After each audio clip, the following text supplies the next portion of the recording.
Bonjour, chers auditeurs, chères auditrices de ISF Web Radio, la radio qui apporte la vie. Bienvenue à vous tous qui nous écoutez des quatre coins du monde entier, chers fidèles auditeurs, auditrices, à ce numéro de podcast, ces personnes qui ont fait une rencontre. De quelle rencontre s'agit-il? De qui est-ce qu'ils ont rencontré? C'est l'occasion d'en savoir en ce jour avec l'histoire de Édouard. Comme vous le savez tous, on a tous fait un jour des rencontres. Ça peut être la rencontre d'un conjoint, la rencontre d'un client, la rencontre d'un partenaire, la rencontre d'un modèle. Et parmi toutes ces rencontres, il y en a qui nous ont laissés indifférents et il y en a qui ont marqué nos vies et chamboulé à jamais l'histoire de nos vies. Aujourd'hui, dans cette série de podcasts, ces personnes qui ont fait une rencontre, nous allons ensemble découvrir l'histoire d'Édouard. Édouard qui va justement nous en dire un peu plus. Bonjour Édouard. Bonjour Dora, comment tu vas? Je vais très très bien Édouard. Et toi-même? Non, je vais bien, merci, tranquille. Tranquille, comme tu dis. Bienvenue, nous sommes contents, nous sommes ravis de t'accueillir avec nous ce jour sur notre série de podcasts, ces personnes qui ont fait une rencontre. On va déjà te laisser te présenter, nous dire qui tu es, qu'est-ce que tu fais dans la vie, qu'est-ce que tu aimes, tout simplement. Ok. Bonjour une fois de plus. Moi, c'est Édouard. Je suis un jeune d'origine camerounaise et actuellement, je vis aux États-Unis. Et je suis un jeune qui est passionné par le coding, l'informatique. Et j'aime aussi le basketball. Je joue au basket. Et comme pour hobby, le jeu vidéo aussi. J'aime beaucoup les FIFA 22, les jeux là, voilà. Et je n'aime pas perdre. Quand je joue. Ouais. Et j'aime beaucoup aussi les voyages. J'aime aussi aller en voyage, surtout les voyages de route pour découvrir la nature et des trucs pareils. Et voilà, donc ça c'est moi. Actuellement, j'ai rejoint le monde professionnel il n'y a pas longtemps.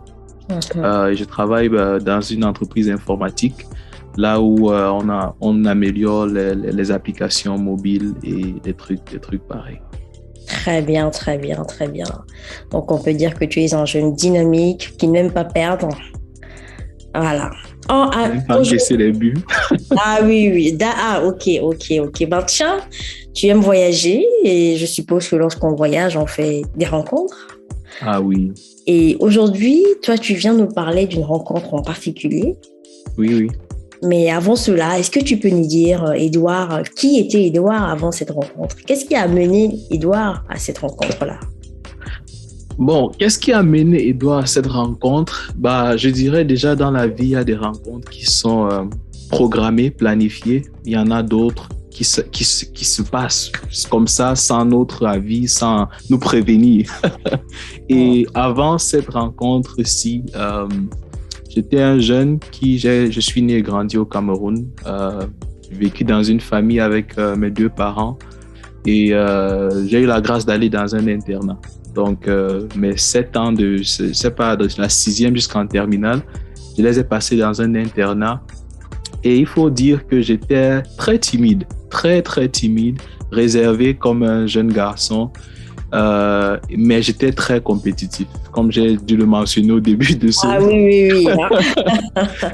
Même en classe, je n'aimais pas perdre et je n'étais pas le plus brillant en ce qui concernait, par exemple, les matières scientifiques comme les mathématiques, la physique, j'aimais pas.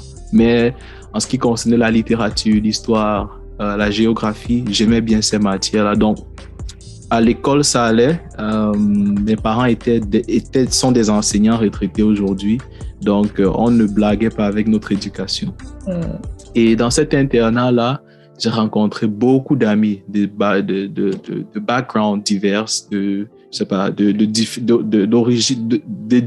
d'horizons divers, autant pour moi. Excusez mon français. Et là, ça a ouvert mon monde. À rencontrer des personnes, j'ai appris beaucoup d'elles. Et déjà là, c'était un internat missionnaire. Donc, c'était des baptistes, et ils prêchaient la parole. Et très tôt, en classe de 6e, un jour, je viens d'une famille catholique et là, j'arrive à l'école pendant un culte. Ils disent, est-ce que vous avez jamais donné votre vie à Jésus? Moi, je ne sais pas de quoi on parle. Et en toute honnêteté et sincérité, je sais que je n'ai jamais fait une prière pareille dont je me lève. J'étais convaincu, j'étais convinced qu'il fallait se lever parce que le message était nouveau pour moi et les paroles m'ont touché. Je pense à l'époque, j'avais 11 ans et j'ai accepté le Christ. J'ai fait l'appel du salut. Et après ça, je continuais de vivre ma vie d'étudiant. J'essayais d'être performant à l'école. Je jouais au basket. Voilà, une vie normale. Mais une chose se passait quand même. Lorsque je rentrais à la maison pour les vacances, il y avait des moments où au milieu de la nuit, je me réveillais. Et quand je me réveillais, je ressentais l'envie de prier. Personne ne me l'avait enseigné. Je me réveillais juste au milieu de la nuit et je disais non, il faut prier. Je me mets à genoux, je prie. Et après, je me rendors. C'était comme ça pendant un moment. Et j'ai fait de telles expériences où, quand je revenais même à la maison, je disais certaines choses à mes frères qui allaient se produire. Ils me disaient, mais tu ne sais pas ce que tu racontes. Je dis non, je ne sais pas pourquoi. Je ne sais pas pourquoi, mais je ressens que telle chose va arriver et ça arrive. Bref, quand j'ai fini la terminale, je suis allé en fac. Et là, je voulais vivre ma vie aussi. Donc, j'ai commencé à... Je vivais seul d'ailleurs dans une autre ville, loin de mes parents. Et là, je commençais à... Je voulais voir, OK, il y a quoi dehors? Quand j'étais à l'internat, j'ai beaucoup entendu parler de la fac. J'allais dans les anniversaires, les fêtes, tout ça. Et j'ai beaucoup découvert la vie aussi, beaucoup appris de la vie comme ça. Et je me suis découvert aussi parce que là, tu as un budget serré aussi qu'il faut gérer chaque mois. Si tu ne gères mal ton budget, tu n'auras pas de quoi finir le mois. Donc, ça m'a aussi aidé à me découvrir en tant qu'un homme. Et déjà, à ce moment-là, à l'école, j'aimais beaucoup les activités extracurricular activities. Extrascolaires. Donc, en ce qui concernait organiser des campagnes de nettoyage dans la ville, j'allais faire cela. En ce qui concernait faire des public speeches, c'est-à-dire parler à l'école, une foule de 500 personnes. J'étais très timide, rappelons-nous, très timide, mais j'aimais quand même ces activités-là. Et quand je ne le faisais pas, je me sentais un peu inconfortable. Je me disais, mais attends, si les autres font ça là, moi aussi je peux faire. Mais j'étais très timide, j'avais très honte de me mettre devant de la scène comme ça. Et mon papa avait détecté ça aussi très tôt. Donc, il m'a inscrit à un mouvement de scouts. On les appelait les Boy Scouts au Cameroun. C'est un mouvement international. Et là, petit à petit, j'ai commencé à sortir de ma coquille.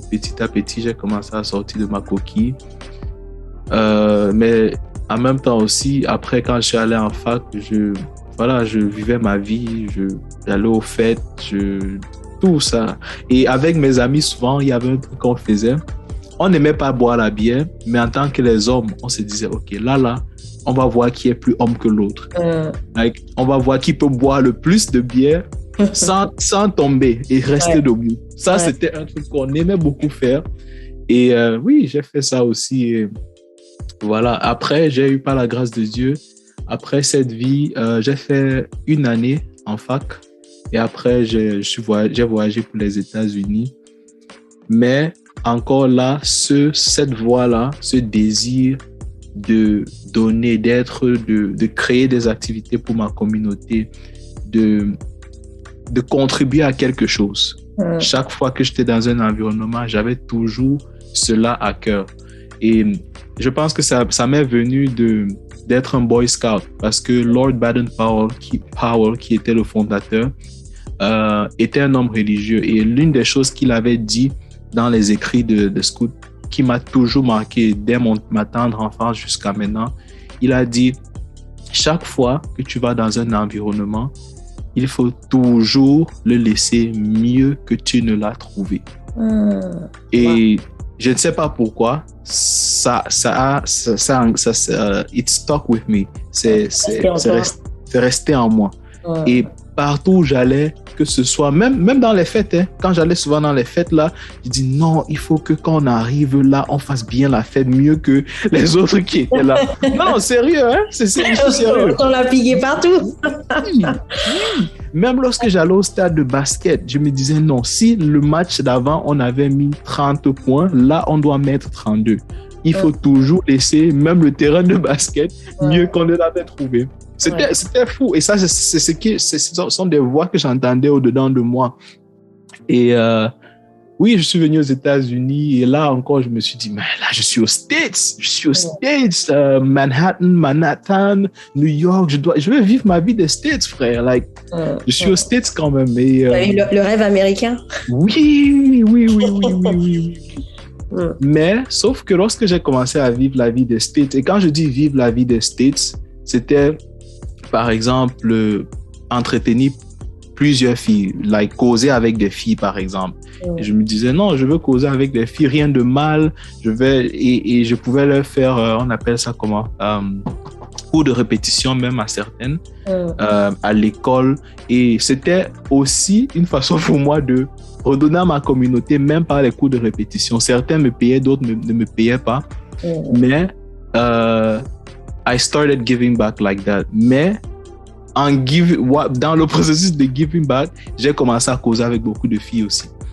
Mais je me suis rendu compte à un moment, à un niveau, parce que la vie déjà c'était compliqué, frère. Tu arrives, il faut t'acclimater, c'est un nouveau pays, il faut trouver tes repères. Et la vérité aussi est que j'ai laissé toute une vie derrière moi pour venir. Si je suis arrivé aux États-Unis à 19 ans, j'avais déjà des amis, j'avais déjà une expérience. Et je viens dans un nouveau pays totalement différent, une nouvelle culture.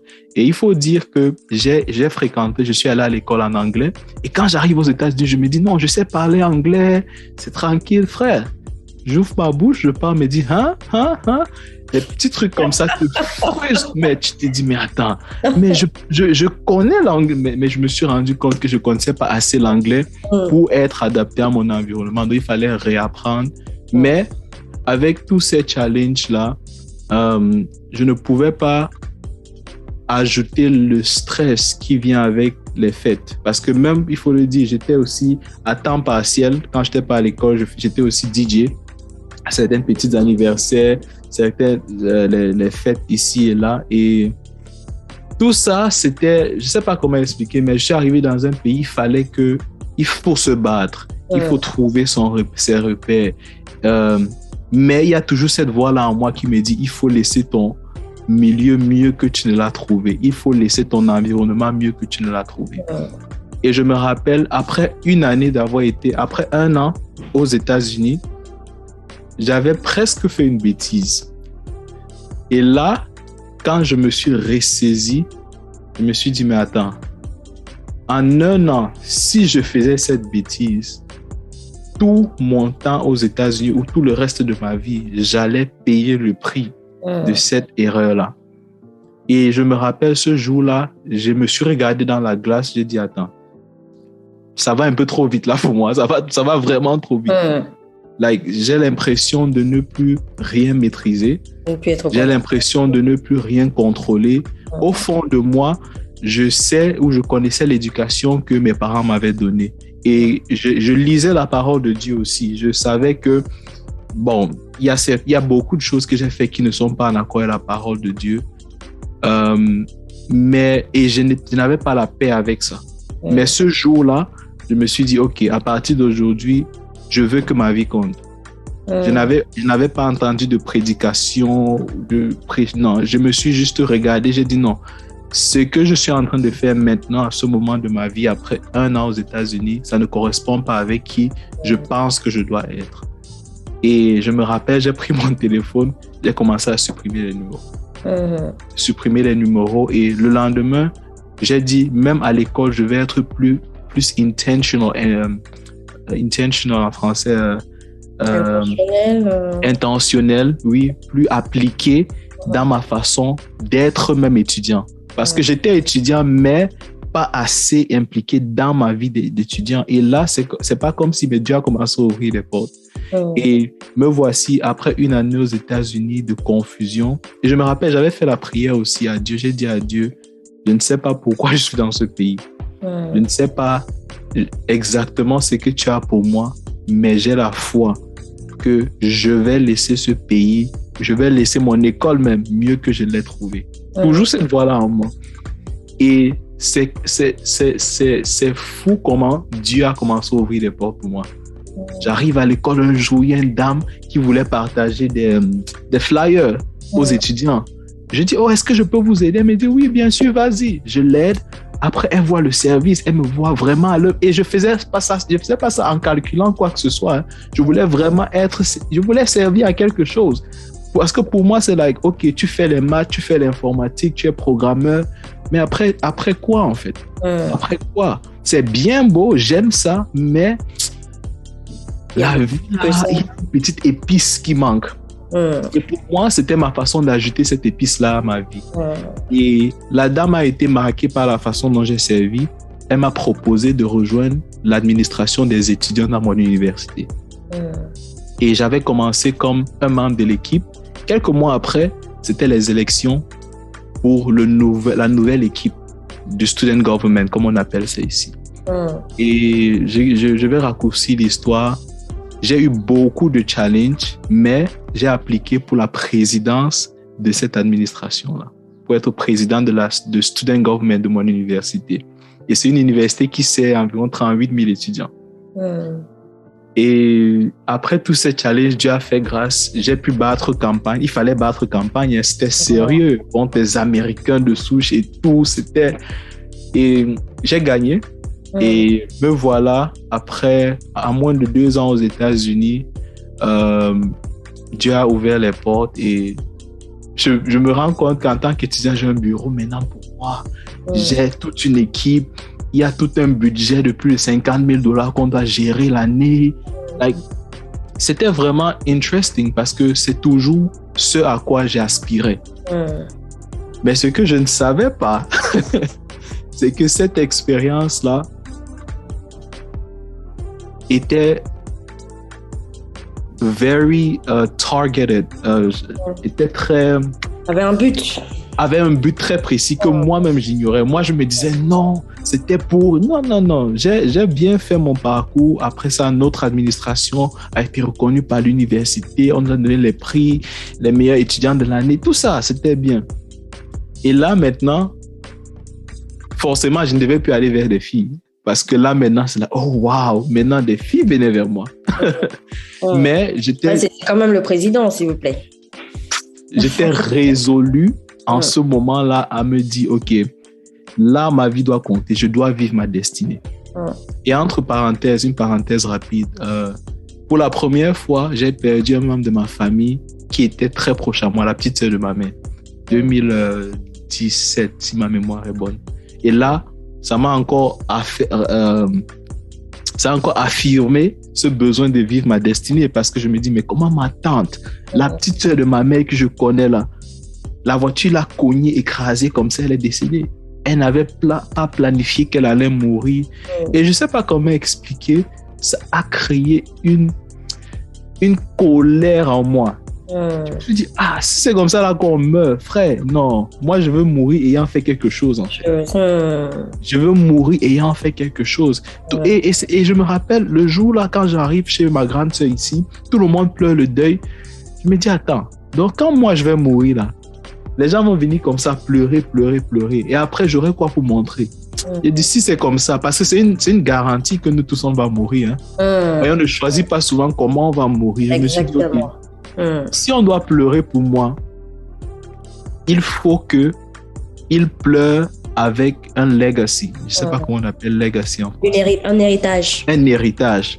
Et là, même j'ai encore les photos même dans mon téléphone. J'ai créé des flyers. Je me disais, I refuse to die without leaving my legacy. Like, c'était un truc de fou en fait. Like, je ne sais pas comment expliquer. Et là, c'était de là que le déclic est même allé.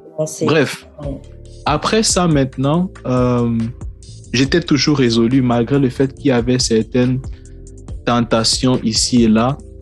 J'ai fait des erreurs à ce niveau-là aussi, mais j'ai commencé à ressentir très fortement en moi. Je suis arrivé à 19 ans, 18, 20, 21 ans. À partir de mes 21 ans, je sais pas, c'est comme si je n'arrivais plus à ne pas être intentional dans ce que je faisais, même en classe.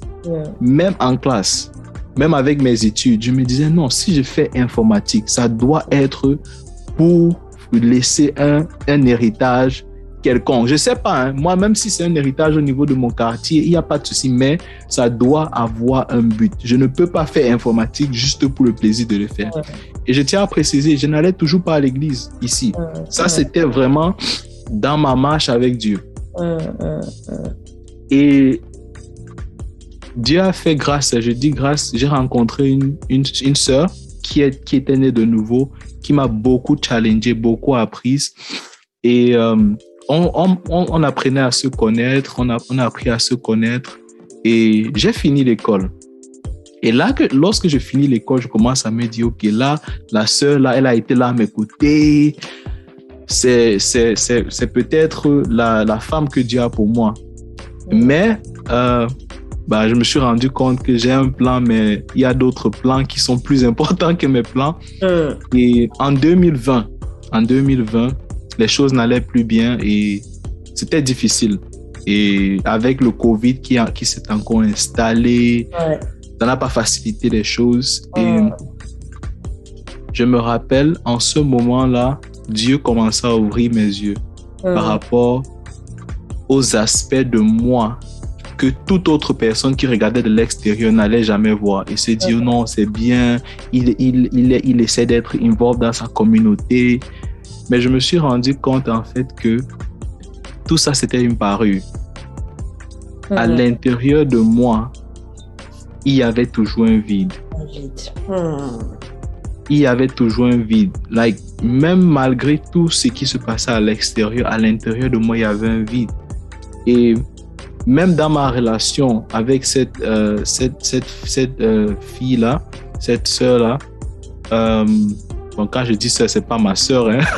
C'est juste, il y a certains vides que je voulais combler avec cette relation. Et sans me rendre compte, elle était devenue une idole dans ma vie. Et Dieu a horreur de ça. Et chaque jour, elle et moi, notre prière, c'était Dieu, retire tout ce qui prend ta place dans ma vie. Retire tout ce qui est une idole dans nos vies. Ça, c'était notre prière de tous les jours. Et Dieu l'a retiré. Et c'est là que je rejoins la famille Impact Centre Chrétien. Je tiens à préciser, je suis aux États-Unis et dans ma frustration ou dans la recherche de combler ce vide-là, je tombe sur des vidéos du pasteur Yvan en ligne, je les écoute. Elles me touchent parce que je me dis, mais attends, c'est une église qui parle de destinée. Et moi, j'aime beaucoup la destinée. Il parle de comment laisser toute sphère d'influence, tout endroit où tu vas mieux que tu ne l'as trouvé. Et c'est là où ce message de Lord Baden-Powell que j'avais écouté, il y avait plus de, 20 ans en ce moment, 15 ans, a trouvé un sens. Prend toute sa place. Et je me dis, mais attends, là, ça fait sens maintenant. Là, ça fait sens. Et je ne sais pas si je peux mentionner ça dans cet audio, mais je vais y aller quand même. J'avais un mentor à l'école qui m'a beaucoup épaulé. Un monsieur formidable. Et je l'ai connu pendant 2 ans. C'était le chef de département de mon université. Mais un jour, il m'a fait une révélation qui m'a brisé par rapport à qui lui il était. Et je n'arrivais pas à concilier le fait qu'un homme aussi bon puisse agir de cette façon. Voilà. Et c'était difficile. C'était une période très, très difficile. Et là aussi, le Seigneur a dit, OK, mon petit, viens t'asseoir. Viens t'asseoir et on va commencer à t'apprendre d'autres choses.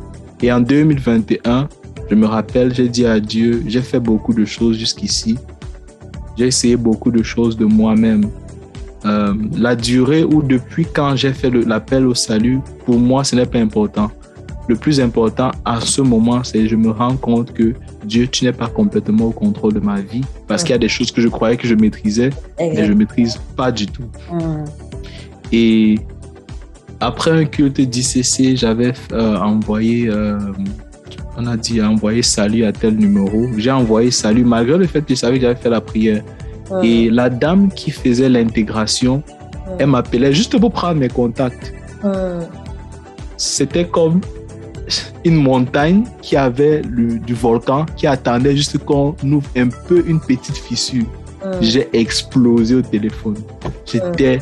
Je lui ai parlé. Elle a été tellement marquée qu'après, elle m'a invité à un groupe,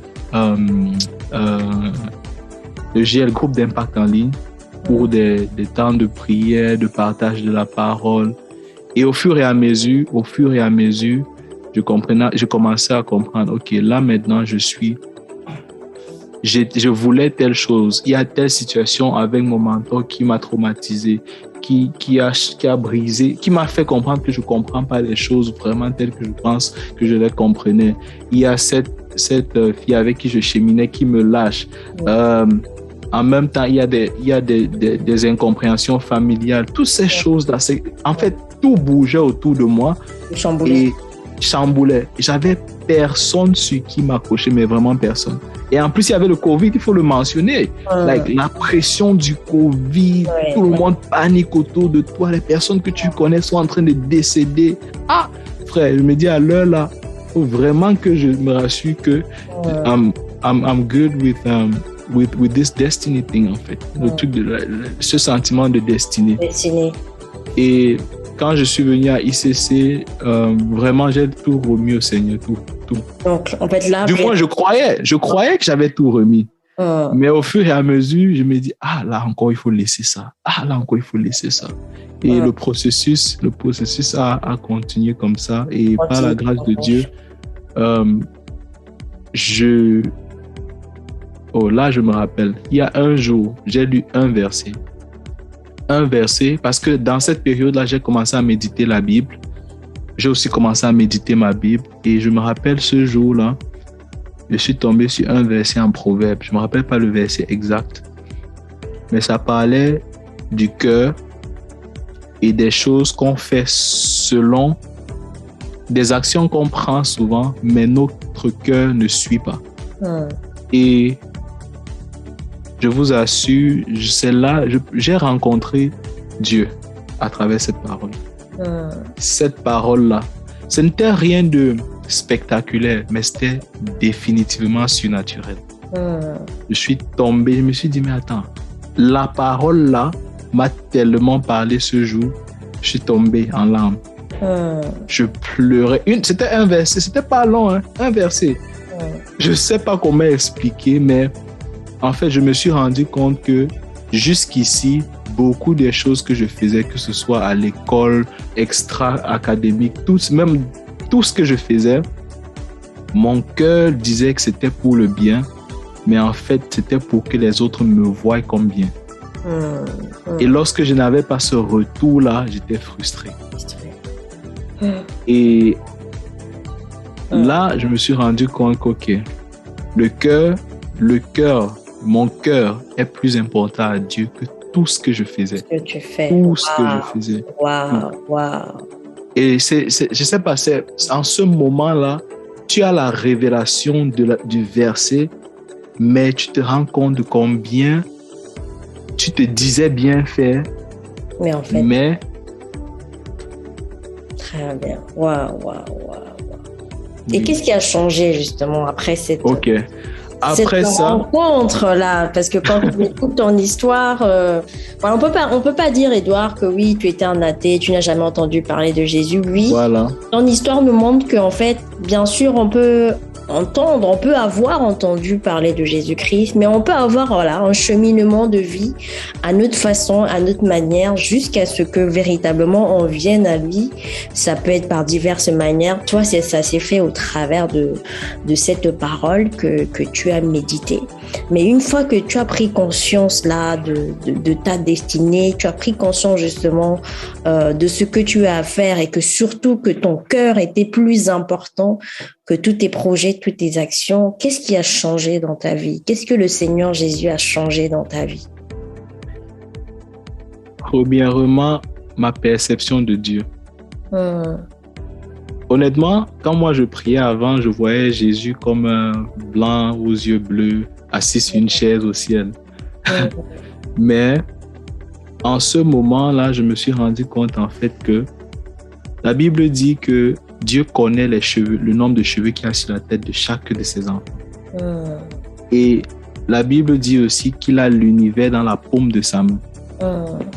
Une petite précision. Les États-Unis, c'est un grand pays. Le continent américain est un grand continent. La planète Terre est une grande planète. Mais elle n'est qu'une seule planète dans l'univers. Ça, c'est sans compter les étoiles, la galaxie, le soleil, la lune. Tout ça est dans la paume de la main de Dieu. Et quand je me suis rendu compte que même mon intelligence n'arrive pas à... En anglais, on dit « I can't fathom ». Je n'arrive pas à discerner la grandeur de Dieu, mais j'arrive à imaginer. Et quand j'ai vu un si grand Dieu, j'ai compris que pour que je marche assurément dans ma destinée, il faut que je lui fasse totalement confiance. Et c'est ça qui a changé.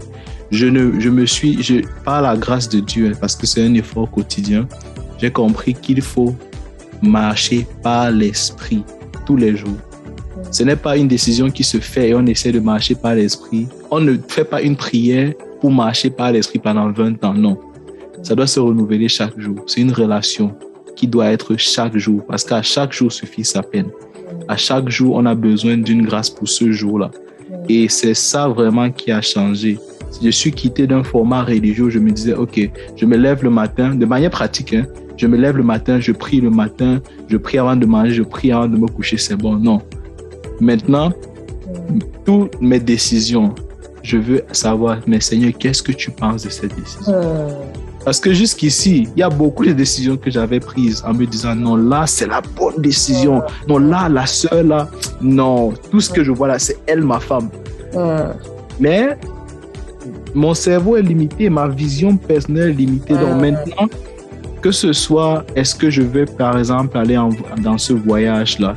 Est-ce que même au travail, là maintenant, je dois prendre une décision. Est-ce que je choisis cette promotion où je veux savoir, Dieu, est-ce que tu es là-dedans? Parce que je n'ai plus de temps à perdre. Je suis jeune, je suis assez jeune, je le pense, mais je pense que nous, la jeunesse, on a tellement à offrir qu'on ne peut pas se permettre de se tromper parce qu'on n'a pas demandé à Dieu, en fait. Donc moi, j'essaye de dire, OK, papa, c'est toi qui m'as donné la vie, c'est toi qui connais même le futur. Donc là, pardon, tous mes gestes et pas, je veux que tu m'orientes, tu me donnes une direction, tu enlèves de ma route ce qui n'est pas dans ton plan. Parce que frère, sœur, la destinée, je ne peux pas me permettre. Et il y a une analogie que j'avais appris du pasteur Yvan, que le Saint-Esprit a un peu développé. Il expliquait que en tant qu'ambassadeur d'un pays dans un autre pays, bon, prenons un exemple concret. Aujourd'hui, si je suis ambassadeur des États-Unis au Cameroun, le président américain me donne une feuille de route. Je prends cette feuille de route, je vais dans le pays où il m'envoie, et là, dans ce pays, j'aurai des agents secrets pour ma protection, j'aurai tout, j'aurai des cuistots, j'aurai tout ce dont j'ai besoin, mais il y a un agenda, un plan d'action que le président m'a donné. Ouais. Si j'arrive dans ce pays-là, et au lieu de suivre ce plan d'action, je me dis non, là, le président, j'aime pas trop son plan d'action, je fais ma part. Il n'y a pas de souci, hein. Ouais. Je peux bien faire mon plan, ma part, mon propre plan, mais quand mon mandat sera terminé, parce que tout ambassadeur a un début et une fin de son mandat, et je reviens dans mon pays, les États-Unis, qui est mon pays aujourd'hui, le président va me dire, OK, ambassadeur Edward, tu as été envoyé au Cameroun avec tel agenda. Par rapport à ça, quel est le compte rendu? Je vais lui dire, vous savez, monsieur le président, j'ai pris compte de votre plan, mais là, je suis arrivé sur le terrain, j'ai décidé de faire autrement. OK, j'ai décidé de faire autrement, mais le plan initial n'a pas été respecté. Les termes du contrat ont été violés. Et le parallèle avec ma vie, avec Christ, il y a beaucoup de choses que je peux faire de moi, mais que j'ai eu à faire de moi-même, qui ont réussi à un niveau. C'est vrai, c'est bien. Mais la question que je me pose toujours, c'est est-ce que c'est le plan de Dieu pour ma vie? Est-ce que ce choix-là que j'ai fait, parce que à la fin de la vie, c'est exactement ce qui va se passer. Dieu est notre président, Dieu est notre Père. Il nous aime. Il veut qu'on se déploie, il veut que nous ayons le succès, la richesse, qu'on soit bien mariés, qu'on brise les cycles, les mauvais cycles familiales qu'il y a eu. Mais on ne peut pas s'entêter et penser qu'on a la solution ou on a la pensée infuse de nous-mêmes. Non. Moi, je me dis aujourd'hui, quelle que soit la situation, malgré le fait que j'aime être au contrôle des choses, je me rappelle de la grandeur de mon Dieu et je me rappelle de la petitesse de ma pensée. Et je pense que c'est vraiment ça qui a changé dans ma marche. Oh, quelle histoire, quel parcours, quel voyage quelque part, Édouard. Et ce voyage n'est pas encore fini parce que Amen. Jésus continue encore aujourd'hui de pouvoir écrire cette histoire. Donc on voit avec toi un homme en fait qui est rempli, conscient, rempli de la conscience de sa destinée. Et c'est ce que nous souhaitons aussi vous dire, chers auditeurs, chères auditrices. Vous n'êtes pas sur cette terre par hasard. Vous n'êtes pas le fruit simplement d'une évolution. Vous êtes là pour un but. Vous êtes là pour accomplir une destinée. Et cette destinée, vous ne pouvez l'accomplir qu'en Jésus-Christ. Parce que vous avez été créés à l'image et à la ressemblance de Dieu pour de bonnes œuvres que Dieu le Père lui-même, comme le disait Édouard, avait déjà planifiées à l'avance pour vous. Et pour les connaître et pour pouvoir les réaliser, cela commence avec une réconciliation avec Jésus-Christ. Une réconciliation par laquelle tout simplement vous acceptez Jésus-Christ dans votre vie.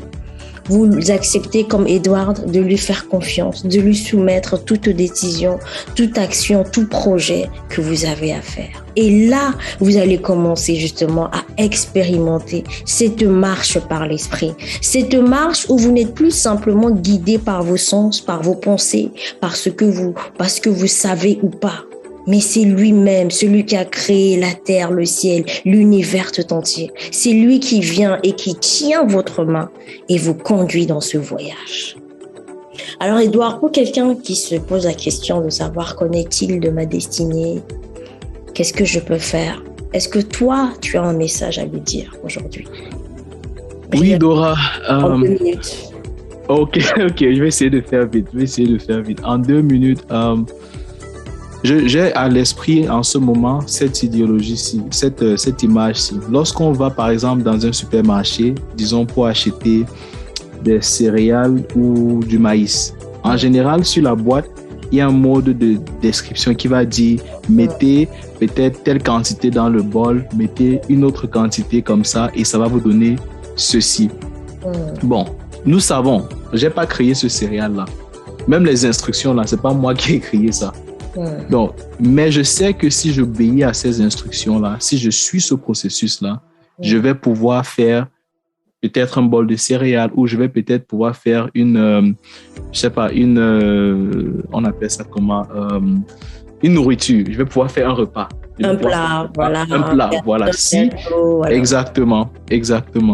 Donc, ce que j'ai à cœur maintenant de dire, c'est Dieu a déjà fait tout cela pour nous, en fait. Tous les ingrédients sont déjà préparés. Tout est déjà préparé. Et il y a même un manuel d'instruction qui va nous dire comment mettre ces ingrédients ensemble pour donner le beau repas, le bon plat de notre vie.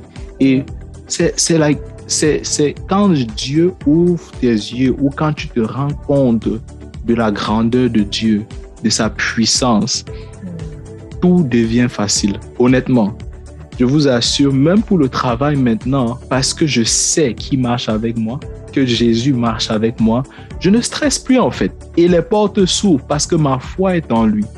Et même en ce qui concerne, une chose que je n'ai pas mentionnée, c'est en termes de public speaking, j'aime beaucoup. Il y a beaucoup de personnes qui avant venaient me dire, aide-nous à apprendre et tout, sans faire d'efforts. Maintenant que il y a eu une réorientation divine, Dieu m'envoie des personnes qui ont ce besoin. Et parce que j'ai pris du temps à étudier le manuel d'opération qui est sa parole, son Saint-Esprit en moi me donne des directives, m'oriente. Il n'y a plus de... Je ne suis plus confus, je ne suis plus inquiet. Donc, pour répondre à ta question, Dora, de manière pratico-pratique et claire, pour tout jeune ou jeune qui se pose la question comment vivre ma destinée, il faut d'abord être réaligné. Il faut être réaligné parce que, je vous assure, frères et sœurs, personne ne naît enfant de Dieu. Non, c'est pas vrai. Personne ne naît chrétien ou chrétienne. On le devient. Et pour cela, il faut accepter Jésus pour devenir un fils ou une fille de Dieu. Et en ce moment, votre destinée est garantie. Parce qu'il va tout orchestrer, tout orienter, tout réaligner pour votre propre épanouissement. Parce qu'il a dit et il est fidèle. En lui, il y a la paix. Il n'y a pas de « je ne sais plus quoi faire ». Non. Venez d'abord à Dieu. Parce que quand tu viens à Dieu, il va permettre d'activer la loi de l'esprit de vie en nous. Et cette loi-là va donner la vie à tout autre aspect de nos vies, que ce soit financier, que ce soit la destinée, que ce soit amoureuse. Frère, je sais que Dieu, là, quand il va mettre ma femme sur ma route, moi, je vais m'asseoir et vais dire non, Dieu, c'était bien d'attendre, c'était bien de se consacrer, c'était bien. Et voilà. Et je le vois tous les jours. Je le vois tous les jours. Juste une histoire pour conclure, Dora, si tu permets. Tu as une minute pour ton histoire. Oui. Récemment, je suis allé à la graduation d'un ami. Et là, je trouve un groupe de jeunes filles, jeunes vraiment, qui dansaient à un rythme. Je me dis, waouh, mais elles sont vraiment talentueuses. Et après, quand je cause avec elles, je me rends compte qu'elles aussi, elles ont eu une rencontre avec Jésus. Mais leur sphère d'influence, c'est la danse. Like Afrobeats, genre, like, elles dansent vraiment, mais elles dansent pour la gloire de Dieu. Et j'en ai rencontré plein de personnes comme ça, même dans le domaine des sports. Ils sont des athlètes, mais ils sont passionnés de Dieu parce qu'en lui, ils ont trouvé une réorientation. C'est vraiment... Et ce sont tous des jeunes. J'étais presque en larmes. C'est arrivé au point où c'est tellement beau que même lorsque je marche dans les magasins, je me dis, cette personne-ci, est-ce qu'il comprend que il peut, like, s'il se connecte seulement à Dieu, là, la destinée est assurée. C'est fou, hein? C'est tellement beau. Et à tous les jeunes, c'est possible. C'est pas que les jeunes, en vérité, hein? Je sais pas, je parle beaucoup aux jeunes parce que je suis jeune. Et je sais que la destinée, c'est quelque chose qui nous fait souvent peur. Exactement. Mais je vous assure que nous soyons jeunes ou âgés, c'est possible de vivre sa destinée. C'est plus que possible, en fait. C'est plus possible qu'on ne se rende compte. Et c'est tellement beau quand tu sais qui est ton pilote, qui est le pilote de ta vie. Moi, je m'assois juste dans l'avion, je mets ma ceinture de sécurité et je laisse Jésus-Christ piloter le reste. Excellent. Donc, Édouard nous parle de Jésus-Christ, le pilote. Édouard a rencontré Jésus, le pilote de sa vie. Et nous t'invitons, toi aussi, auditeur, auditrice qui nous écoute en ce moment, à venir monter dans cet avion où Jésus-Christ sera le pilote qui t'amènera assurément à la bonne décision, à la bonne destination, pardon. Et tu peux te dire, mais comment je vais faire? Comment, Édouard, je peux faire pour dire oui, je veux monter dans cet avion? Tout simplement, nous allons t'inviter à faire cette prière avec nous, à répéter ces prières avec nous, où tu vas tout simplement demander pardon à Jésus, lui ouvrir ton cœur, l'inviter à venir prendre le contrôle de ta vie. Alors, Édouard, nous allons ensemble faire cette prière avec nos auditeurs, auditrices. Amen. Seigneur Jésus, nous t'invitons à pouvoir élever la voix, répéter ces paroles après nous. Seigneur Jésus, je te demande pardon. Seigneur Jésus, je te demande pardon. Pour tous mes péchés. Pour tous mes péchés. Pardon. Pardon. De ce que j'ai mené ma vie loin de toi. De ce que j'ai mené ma vie loin de toi. Aujourd'hui, je viens à toi. Aujourd'hui, je viens à toi. Tel que je suis. Tel que je suis. Viens dans ma vie. Viens dans ma vie. Viens prendre le contrôle. Viens prendre le contrôle. Viens me guider. Viens me guider. Viens me conduire. Viens me conduire. Je me soumets à toi. Je me soumets à toi. Amen. Amen. Waouh, waouh, waouh, waouh. Amen. Amen, amen, amen. Toi qui as fait cette prière avec nous, sache que tu as pris la bonne décision. Sache que tu as fait le bon choix. Ce choix qui est de te reconnecter avec ta destinée. Ce choix qui est de te reconnecter avec ta véritable identité, ta véritable source, qui est ton Père. Dieu le Père nous a créés en Jésus-Christ pour de bonnes œuvres qu'il a prévues d'avance pour nous, afin que nous puissions le rencontrer, afin que nous puissions les accomplir. Et lorsque vous avez invité Jésus dans votre vie, vous avez également maintenant le plan, la possibilité d'avoir le plan d'action et aussi la capacité d'accomplir ce plan d'action. Alors nous allons vous inviter aussi à pouvoir remplir ce formulaire afin de rester en contact avec nous pour que nous puissions ensemble apprendre à découvrir, qu'est-ce que nous réserve cette destination? Qui est ce Jésus-Christ, cet excellent pilote qui va nous conduire dans tout ce voyage? Et également, nous vous souhaitons la bienvenue dans la famille des enfants de Dieu, dans la famille des filles et de femmes de destinée que yes. Et qui sait si un jour, vous nous rencontrerez pour nous raconter aussi votre rencontre, comment s'est fait votre rencontre personnelle avec Jésus-Christ. Nous vous aimons de l'amour du Seigneur. Nous vous souhaitons une excellente écoute sur ISF Web Radio, la radio qui apporte la vie. We love you guys. Bye. Bye.